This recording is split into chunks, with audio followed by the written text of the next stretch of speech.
আমি শুরু করব একদম অদিতিকে দিয়ে। অদিতি, একজন ছাত্রী, তুমি একদম সাধারণ মানুষ হিসেবে এটা ভয়ের বিষয় নয়, আমার তোমার সমস্ত ডিটেলস কারোর হাতে চলে যাচ্ছে যার হাতে যাওয়ার কথা নয়, তাকে কেন দিচ্ছে সেই কথাও স্পষ্ট, সেটা বোঝা যাচ্ছে। কিন্তু এটা তো একটা দেশদ্রোহী অ্যাক্টিভিটি, স্পষ্টভাবে বলতে গেলে আমার তোমার ইনফরমেশন কারোর হাতে চলে যাচ্ছে। প্রথমত যেই 5 আধিকারিককে এই মানে এই অধিকার দেওয়া হয় তারা খুব রেপুটেটেড 5 জন অফিসার, তার মধ্যে WBCS অফিসারও আছেন। তো আমার কথা হচ্ছে তারা এই কাজটা করেন কিভাবে? তারা তো শপথ গ্রহণ করেছিলেন যখন তারা এই মানে অত সম্মানীয় একজন মানে সম্মানীয় জবগুলোতে যখন তারা ঢুকেছিলেন, তারা শপথ গ্রহণ করেছিলেন, কিছু তো শপথ তাদের গ্রহণ করতে হয়েছিল। তাহলে তারা এই কাজটা করেন কি করে? তারা পাসওয়ার্ড কিভাবে লিক করেন? আমরা যারা অফিসে কাজ করি তারা তো সামান্য অফিসের পাসওয়ার্ড পর্যন্ত কারোর কাছে লিক করি না। তাহলে তারা এত বড় একটি ঘটনা, এত বড় একটি কাজে তারা এরকম কাজটা করেন কি করে? তারা তো দেশদ্রোহিত কাজ করেছেন, অবশ্যই করেছেন। এবং আমি যদি মাননীয়ার কথা বলি, মাননীয়া আসলে SIR এর মধ্যে ভোট ব্যাংক দেখেছেন, SIR এর মধ্যে তিনি দেখেছেন যে ভোট পরবর্তী যে হিংসাটা হয়, এই যে ভোটের পরে যে রক্তারক্তি কাণ্ড, মানুষ মারামারি, খুনোখুনি, এই জিনিসটা আর হবে না, ছাপ্পা ভোট আর আসবে না, ডাবল এন্ট্রি আর হবে না। এই জন্যই উনি SIR এর ভয় পাচ্ছেন এবং SIR এ উনি যে কোনোভাবেই হোক উনি এটাকে রুখতে চাইছেন। উনি এটাকে রুখতে চাইছেন এই কারণেই যাতে ওনার গদিটা উনার কাছ থেকে সরে যায়, উনি ওই জন্যই ভয়টা পাচ্ছেন। বেশ, আমি যাব একদম। আচ্ছা ঠিক আছে, তারপর সন্ময়দার কাছে যাব। আমি বলছি যে আমরা বিরোধীরা এখানে যারা আছেন আপনারা, তারা 11টার ওপরে চেঁচাচ্ছেন। মমতাদি যখন লাস্ট SIR দেখেছিল তখন 7খানা অপশন ছিল, নিজের ভোটাধিকার প্রমাণ করার জন্য তাদের 7খানা অপশন ছিল, এখন ওটা বেড়ে 11 হয়েছে। তো যাহা 11 তাহা 12, আমাদের কাছে কোনো আপত্তি নেই। SIR এরপরে হবে তো এক, আর দুটো হচ্ছে পাসওয়ার্ড লিক নিয়ে আলোচনা হচ্ছে। আমি বলছি তৃণমূলীদের পাসওয়ার্ড লিকিংটা, হ্যাঁ লিকিং আবার শব্দটা বাজে হয়ে গেল বোধহয়, যাই হোক, লিক করাটা একটা হচ্ছে মজ্জাগত ব্যাপার। আমরা মহুয়া মৈত্রকে দেখেছিলাম, সেও পাসওয়ার্ড লিক করেছিল পার্লামেন্টের, আর এখানকার যে অফিসাররা আছে তারাও। কিন্তু অনেক আপনারা সংবাদ মাধ্যম বলছেন যে মমতা ব্যানার্জি করেঙ্গে ইয়া মারেঙ্গে করেছেন, উনি পিছবেন না। উনি বলেছেন হয় শাস্তি দেব না, আমার জীবন থাকতে শাস্তি হবে না। আমরা 21 তারিখ অবধি দেখতে চাই কোনটা থাকে, জীবন না শাস্তি। কারণ উনি তো বলেছেন যে আমার জীবন থাকতে আমি এদের বিরুদ্ধে কোনো ব্যবস্থা নিতে দেব না।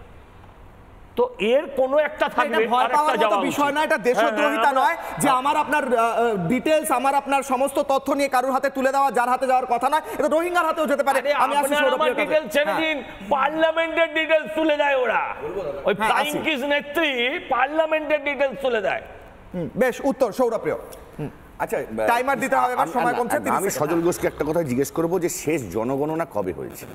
কতজন ভারতবর্ষে এখন নাগরিক রয়েছেন, শেষ জনগণনা কেন্দ্র কবে করেছে এবং কতজন রয়েছে না রয়েছে তার ডিটেলস এখন পর্যন্ত নেই, কিন্তু SIR থেকে নামবাদদের পদ্ধতি চলছে। এক, দ্বিতীয় কথা আমি বলি যে এই যে প্রশ্ন করলেই, তুমি যে বললে মমতা বন্দ্যোপাধ্যায় দেশদ্রোহীর কাজ করছে কিনা, এই যে প্রশ্ন করলেই দেশদ্রোহী, এটা কিন্তু মারাত্মক কথা, এটা আমি বলিনি, এটা বলছে RSS এর মোহন ভগবত। বিরোধীরা প্রশ্ন করলে তাকে তুমি দেশদ্রোহী বানিয়ে দেবে। না না, বিরোধীরা প্রশ্ন করলে না, আমার আপনার তথ্য দিয়ে দেওয়া আছে, আপনার তথ্য গেছে হয়তো। না না, তুই এটা দেশদ্রোহিতা নয়, দেশের তথ্য দিয়ে দেওয়া, বাংলাদেশের হাতে তো চলতে পারে না, পাকিস্তানের হাতে যেতে পারে, যেতে পারে তো, এটা তো প্রমাণিত হয়েছে।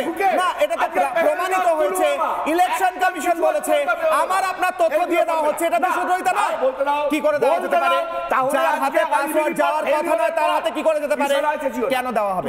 আমার প্রশ্ন হচ্ছে, ইলেকশন কমিশন বলছে কি হয়, তারপর কি হয়েছে, তারপর কি হয়েছে, কি করে হয়, তারপর কি হয়েছে, তারপর উত্তর দেওয়া হয়েছে, কংগ্রেসের সময় সেটুকু দেওয়া হয়নি। এবার আমার কথা শুনুন, একদম ডিফ্লেক্ট করবে না, ইস্যু ডিফ্লেক্ট করবে না।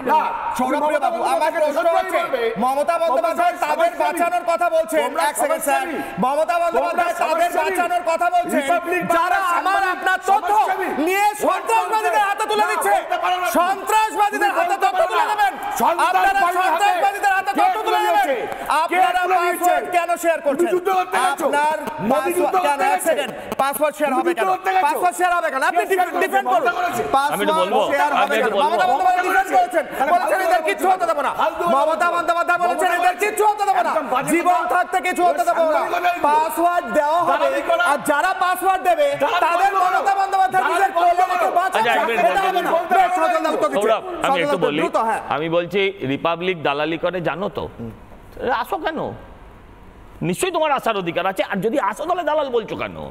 আমি একটা কথা বলছি, নিশ্চয়ই এক মিনিট ভাই, আমাকে বলতে রিপাবলিক, আমি বলি রিপাবলিক সমাজসেবী নাও হতে পারে, তৃণমূল সমাজ বিরোধী, এটা সবাই জানে। তৃণমূল সমাজ বিরোধী, এটা নিয়ে কারোর কোনো আলোচনা করার জায়গা নেই। আমার প্রশ্ন হচ্ছে আপনাকে, আপনি বললেন তুমি বললে জনগণনা। আরে ভাই জনগণ অনেক কাল আগে হয়েছে, আমি বলতে পারবো না এখন মনে নেই। এক মিনিট, জনগণনা কবে হয়েছে, কবে কে ঘি দিয়ে রুটি খেয়েছে, সেটা এগুলো অন্য প্রশ্ন।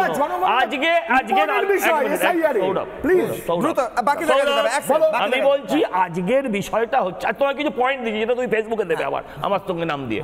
আমার বক্তব্য হচ্ছে তুমি সাবজেক্টের কথা বলো, যেদিন জনগণনা নিয়ে হবে তুমি একটা আলোচনা আমি যাই, আমি আসি সন্ময় দা। আমার স্পষ্ট প্রশ্ন, আমার আপনার তথ্য, দেশের মানুষের তথ্য তুলে দেওয়া যার হাতে যাওয়ার কথা নয়, সেটা দেশদ্রোহিতা, হ্যাঁ কি না স্যার বলুন। বিষয় আমি একটা কথা খুব পরিষ্কার বলি, আমি অনেক দূর থেকে বলছি, একটু আনইন্টারাপ্টেড বলতে দিও, অল্প সময় বলবো। প্রথম হচ্ছে 2002 সালের পর যে ইন্টেনসিভ স্পেশাল ইন্টেনসিভ রিভিশন হয়েছিল, 24 লাখ লোকের নাম বাদ গিয়েছিল। মমতা বন্দ্যোপাধ্যায় তখন প্রথমে দপ্তরবিহীন মন্ত্রী, পরে কয়লাবিহীন মন্ত্রী। একটা প্রতিবাদ তুমি দেখাতে পারো ডকুমেন্টেড, একটা প্রতিবাদ সেদিন কিন্তু করেননি। এবার যতবার, আরেকটা কথা বলি, বিশ্বজিৎ বাবু এক্ষুনি বলছিলেন যে 2019 সালের গল্প বলছিলেন, 1952 সালে প্রথম স্পেশাল ইন্টেনসিভ রিভিশন হয়, আর ভোটার লিস্ট সংশোধন আর স্পেশাল ইন্টেনসিভ রিভিশন। হ্যাঁ